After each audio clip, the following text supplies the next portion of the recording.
Well, boys, I told you I'd do it. So here's this. Give me just a minute, Angela. See what happens. Can you hold this for me? What are you doing? Film me. I didn't know if you wanted me to put that in the freezer or just have it down here. No, this will only take a minute. What am I doing? See if the oil comes out when I unscrew the bolt. So, what am I videoing? The oil dripping? Okay, hold on. Let me...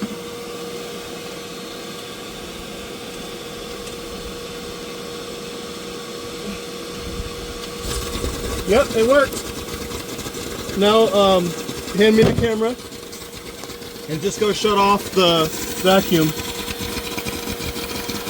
That's the hole. Perfect, look at that. Nice, it worked. Very clean.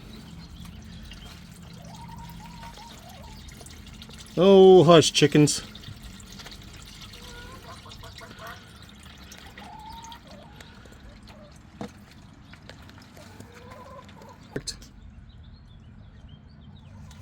Yay.